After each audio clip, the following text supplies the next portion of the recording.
Hello everyone, this is Santosh here and आज की इस वीडियो में हम लोग फ्रिक्शन चैप्टर में कुछ आगे न्यूमेरिकल प्रॉब्लम करने वाले हैं। तो आज के पहले वाले वीडियो में मैंने काफ़ी ज़्यादा frictions, angle of repose, angle of frictions ये सब आपको मैंने बता दिया है। तो वो आप अगर देखना चाहें तो आप चैनल के प्लेलिस्ट में जाएं, वहाँ पे सारी वीडियोज आपको सीक्वेंस में मिल जाएंगी, वहाँ से आप देखें।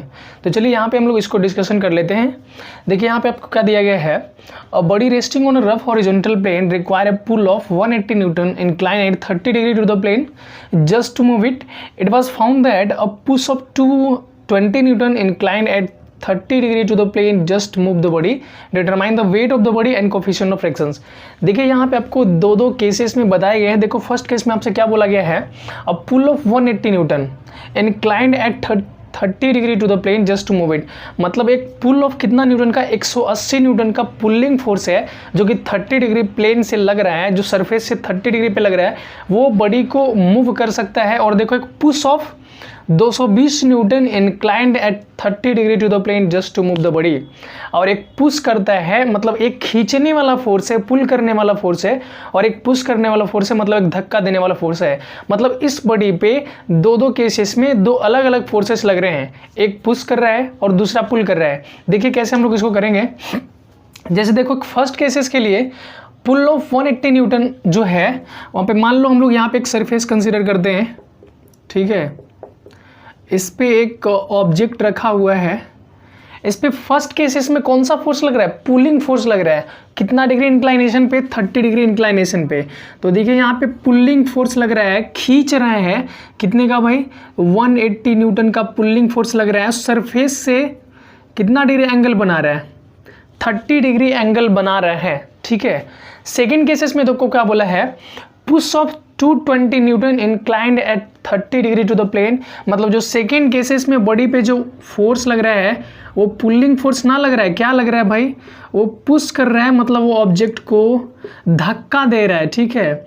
मतलब धक्का देगा तो इधर साइड देगा ना, इधर साइड देखो पुश कर रहा है ये, और ये भी सरफेस से कितना डिग्री एंगल बना रहा है, तो ये भी सरफेस से 30 डिग्री एंगल बना रहा है।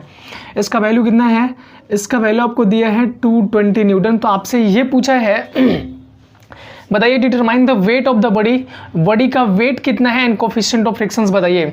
देखिए दोनों ही जगह पे एक सेम बॉडी है, बट एक केस में मतलब फर्स्ट केसेस में बॉडी को पुल किया जा रहा है और दूसरे केसेस में इसको पुश किया जा रहा है। एंगल ऑफ इंक्लाइनेशन भी सेम है। तो आपको बताना है कि इस ऑब्जेक्ट का वेट कितना है।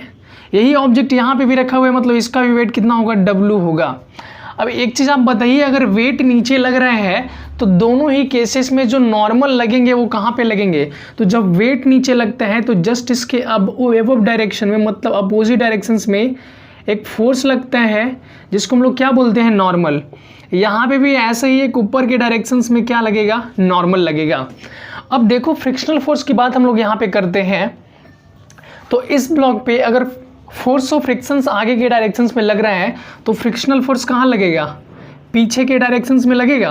और इस केसेस में देखो, इस केस में इधर के साइड पुश करा जा रहा है, तो जब ब्लॉक को हम लोग इधर पुश करेंगे तो फ्रिक्शनल फोर्स कहाँ लगेगा, उधर के डायरेक्शंस में लगेगा।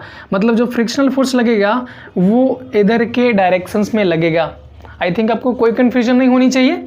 चलिए अब दोनों ही ब्लॉक के लिए हम लोग अलग अलग फोर्सेस को हॉरिजॉन्टली और वर्टिकली रिजॉल्व कर लेंगे, जैसा कि पिछले वाले क्वेश्चंस में हम लोगों ने किया था। जैसे देखो अगर यहाँ पे हम लोग करते हैं 180 न्यूटन का जो फोर्स 30 डिग्री इंक्लाइनेशन पे लग रहा है, उसका दो कंपोनेंट आपको मिलेगा, एक हॉरिजॉन्टली कंपोनेंट और एक वर्टिकली कंपोनेंट मिलेगा, ठीक है। जो हॉरिजॉन्टली कंपोनेंट मिलता है उसको हम लोग क्या लिखते हैं, 180 cos 30, और जो वर्टिकली मिलेगा उसको लिखेंगे 180 sin 30। इसी तरह से यहाँ पे भी रिजॉल्व कर लेंगे। तो देखो दो कंपोनेंट होगा, एक होगा हॉरिजॉन्टली जिसको कितना लिखेंगे 220 cos 30, और एक वर्टिकली जिसको क्या लिखेंगे 220 sin 30। अब दोनों ही केसेस के लिए वन बाय वन हम लोग सभी फोर्सेस को हॉरिजॉन्टली और वर्टिकली रिजॉल्व कर लेंगे। आपको याद होने चाहिए कि कोई भी ब्लॉक, कोई भी बड़ी इक्विलिब्रियम कंडीशंस में तब रहता है जब उस पे एक्स डायरेक्शन में लगने वाले टोटल फोर्सेस का समेशन 0 होता है एंड वाई एक्सिस में लगने वाले टोटल फोर्सेस का समेशन 0 होना चाहिए। तो देखिए यहाँ पे हम लोग अगर एक्स डायरेक्शंस में देखें तो देखो फ्रिक्शनल फोर्स लग रहा है इस डायरेक्शंस में एंड 180 cos 30 लग रहा है राइट डायरेक्शन में। इसका डायरेक्शन किधर है, देखो इधर है ना। तो यहाँ से फ्रिक्शनल फोर्स का अगर हम लोग वैल्यू निकालें तो कितना हो जाएगा, 180 cos 30 डिग्री हो जाएगा। इसी तरह से यहाँ पे भी देखिए आप लोग, फ्रिक्शनल फोर्स उधर लग रहा है एंड 220 cos 30 जो फोर्स लग रहा है, जो हॉरिजॉन्टली कंपोनेंट है किसका, 220 न्यूटन का, वो कहाँ लग रहा है, इधर लग रहा है। तो दोनों ही ऑब्वियसली एक दूसरे के अपोजिट डायरेक्शंस में लग रहे हैं। मतलब यहाँ पे भी फ्रिक्शनल फोर्स का वैल्यू आपको कितना मिल रहा है, 220 cos 30 डिग्री मिल रहा है, ठीक है। अब देखो वर्टिकली रिजॉल्व करते हैं, तो वर्टिकल डायरेक्शंस में एक नॉर्मल ऊपर के डायरेक्शंस में लग रहा है, फिर जो 180 न्यूटन का जो वर्टिकल कंपोनेंट है वो भी ऊपर के डायरेक्शंस में लग रहा है, और एक W वेट है जो कि नीचे के डायरेक्शंस में लग रहा है। तो जब इसको हम लोग रिजॉल्व करेंगे तो देखिए क्या हो जाएगा, नॉर्मल तो ऊपर के डायरेक्शंस में ही लग रहा है ना, तो हो जाएगा नॉर्मल, और उसी के डायरेक्शंस में लग रहा है 180 sin 30 degree is equals to क्या हो जाएगा, W। देखिए मैं यहाँ पे एक्चुअली आपको एक बात और बता देना चाहूँगा जिससे आपको और क्लियरिफाई हो जाएगा कि हम ऐसे डायरेक्टली इक्वल टू W लिख देते हैं तो काफ़ी बच्चों को ये कन्फ्यूजन हो रहा होगा, बट कन्फ्यूजन की कोई भी यहाँ पे बात नहीं है। आपको हमेशा कैसे करना है मैं बता रहा हूँ। जैसे कि अगर आप कोई भी एक पर्टिकुलर डायरेक्शंस में आप पॉजिटिव कंसीडर कर रहे हो, मतलब मान लो अगर वाई डायरेक्शंस की हम लोग बात कर रहे हैं तो ऊपर के डायरेक्शंस में जितने फोर्सेस लग रहे हैं उन सबको अगर मैंने पॉजिटिव कंसीडर करा है तो नीचे के डायरेक्शंस में जितने भी लग रहे होंगे उन सबको आपको क्या कंसीडर करना पड़ेगा, नेगेटिव कंसीडर करना पड़ेगा। And then forces of summation along y axis totally को जोड़ के इक्वल टू क्या लिखेंगे, 0, क्योंकि वाई डायरेक्शंस में जो टोटल फोर्सेस लग रहे हैं उनका समेशन 0 होगा, तभी हम लोग कह पाएंगे कि वो जो बॉडी है, वो जो ऑब्जेक्ट है वो इक्विलिब्रियम कंडीशंस में है। तो देखो यहाँ पे हम ऐसा डायरेक्ट इसलिए लिख देते हैं बिकॉज यहाँ पे देखिए हमने ऊपर वाले फोर्सेस जितने भी लग रहे हैं सबको माना कि वो पॉजिटिव है, ठीक है, और नीचे के साइड में जितने भी लगेंगे ऑब्वियसली अगर ऊपर हम लोगों ने पॉजिटिव माना तो नीचे के डायरेक्शंस में जितने भी फोर्सेस लग रहे होंगे उन सबको क्या मानना पड़ेगा, नेगेटिव मानना पड़ेगा। तो देखिए हम लोग ने ऊपर वाला पॉजिटिव तो n + 180 sin 30, और ये देखो नीचे वाला लग रहा है क्या, तो माइनस लेंगे तो ये हो जाएगा -W = 0 लिखते हैं, तो ऑब्वियसली W उधर जाके क्या हो जाएगा, पॉजिटिव हो जाएगा। देखिए यहाँ पे हम लोग नॉर्मल का वैल्यू अगर निकालेंगे तो क्या हो जाएगा, W - 180 sin 30, ठीक है। यहाँ पे भी ऐसे ही हम लोग फोर्सेस को वर्टिकली रिजॉल्व कर लेते हैं। तो देखिए यहाँ पे क्या मिलेगा आपको, नॉर्मल एक ऊपर के डायरेक्शंस में लग रहा है एंड 2 फोर्सेस नीचे के डायरेक्शंस में लग रहे हैं।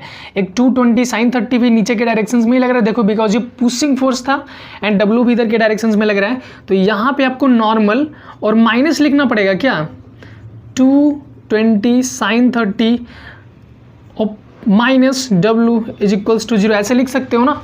ऊपर के डायरेक्शंस में जितने भी फोर्सेस लग रहे हैं सबको मैंने पॉजिटिव कंसीडर करा, तो देखो एक नॉर्मल लग रहा था, पॉजिटिव कंसीडर करा, एंड नीचे के डायरेक्शंस में 2 फोर्सेस लग रहे हैं, एक W है और दूसरा ये 220 sin 30, दोनों को माइनस कंसीडर करा, इज टू क्या हो जाएगा, 0।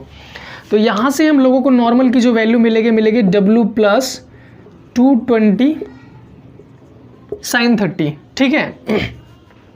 अब आपको पता होना चाहिए कि फोर्स ऑफ फ्रिक्शंस यानी कि फ्रिक्शनल फोर्स निकालने का जो फॉर्मूला होता है वो क्या होता है, म्यू × n होता है, मतलब coefficient of frictions into normal reactions होता है। तो यहाँ पे भी अगर हम लोग फ्रिक्शनल फोर्स निकालना चाहें तो देखो क्या हो जाएगा, म्यू × n, ठीक है। यहाँ पे फ्रिक्शनल फोर्स की वैल्यू हम लोगों को पता है 180 cos 30 है। इसको अगर और हम लोग सिंप्लीफाई करके, तो देखिए जब इसको हम लोग सिंप्लीफाई करके लिखेंगे ना 180 cos 30 को, तो कितना आएगा, 155.8 न्यूटन आएगा, 155.8 न्यूटन आएगा।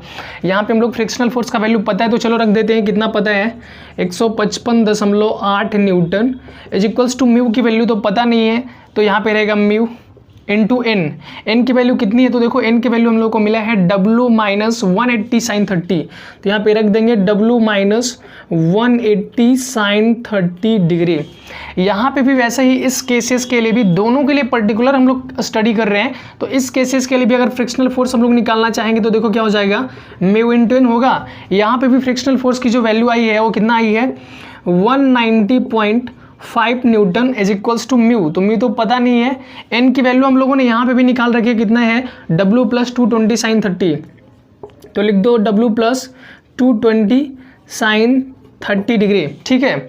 अब देखिए दोनों ही केसेस के लिए मान लो इक्वेशन नंबर फर्स्ट, इसको मान लो अब second, and by dividing equation first from second, मतलब फर्स्ट को सेकेंड से जब डिवाइड कर देंगे तो देखो क्या मिलेगा हम लोगों को, फर्स्ट तो यही है, तो डायरेक्टली डिवाइड करके लिख देते हैं। फर्स्ट को सेकंड से डिवाइड कर रहे हैं तो लेफ्ट वाला लेफ्ट से डिवाइड हो जाएगा एंड राइट वाला किससे डिवाइड हो जाएगा, राइट से हो जाएगा। तो देखिए यहाँ पे लिख देते हैं हम लोग 190.5 इज इक्वल्स टू, इधर का टोटली डिवाइड हो जाएगा तो क्या हो जाएगा, mu into W plus 220 sine 30 degree हो जाएगा। देखिए म्यू से म्यू कैंसिल हो जाएगा, तो अब क्रॉस मल्टीप्लिकेशन आप कर लीजिए। तो देखिए, तो जब सबको क्रॉस मल्टीप्लिकेशन कर लेंगे तो क्या मिलेगा आपको, ये मिलेगा।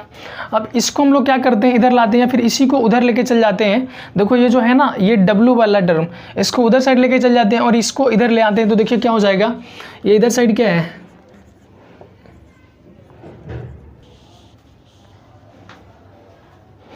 तो चलिए देखिए, जो लेफ्ट वाला को राइट में लाया, राइट वाला को लेफ्ट में लाया, तो ये हो गया।